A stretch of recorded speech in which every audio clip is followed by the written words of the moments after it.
Wanita itu pura-pura kabur dari rumah, padahal sebenarnya ia hanya bersembunyi di sebuah ruangan rahasia sambil diam-diam mengawasi pacarnya. Ketika melihat pacarnya benar-benar cemas mencarinya, ia mulai merasa puas dan berniat mengakhiri ujiannya itu.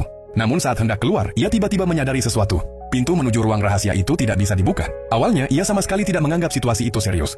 Ia mendekati kaca satu arah dan berusaha mengingatkan pacarnya bahwa ia ada di balik kaca tersebut. Tapi semakin keras ia berteriak, ia baru sadar kalau peredam suaranya terlalu bagus. Suara sekecil apapun tidak mungkin menembus keluar. Setelah berulang kali gagal membuka pintu, Xiaoyan akhirnya menyerah.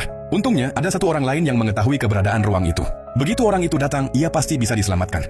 Setelah menunggu 3 hari penuh, ia akhirnya berhasil memanggil sahabatnya. Tapi justru dari sinilah mimpi buruknya dimulai. Aku cuma mau ngajak beberapa cewek main, jangan sampai kita semua jadi gila, ujar Maishu sambil berjalan menuju kamar tidur. Xiaoyan yang terperangkap di balik kaca hanya bisa mengikutinya dengan pandangan cemas. Walau begitu dekat, ia hanya bisa melihat keduanya bermesraan tanpa bisa melakukan apa-apa. 2 jam kemudian, ia melihat Maishu kembali berdiri di depan kaca satu arah. Xiaoyan mengira sahabatnya itu datang untuk mengeluarkannya.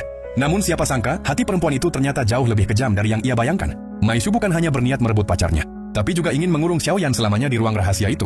Mendengar itu, Xiaoyan langsung panik. Ia memukul-mukul dinding dengan brutal, memutar semua katup di ruangan secara acak. Beberapa detik kemudian terdengar teriakan dari kamar mandi. Ketika Xiaoyan melihatnya lewat kamera, ia menemukan bahwa aliran air dingin tiba-tiba mati. Kejadian itu justru memberinya ide. Mungkin ini adalah kesempatan untuk melarikan diri. Untuk memperbaiki masalah air, keesokan harinya Sheng Jin memanggil seorang teknisi.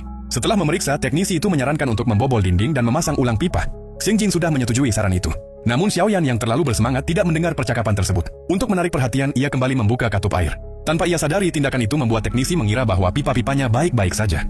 Dan kesempatan yang seharusnya menjadi jalan keselamatannya, hilang begitu saja. Lalu bagaimana Xiaoyan bisa melarikan diri?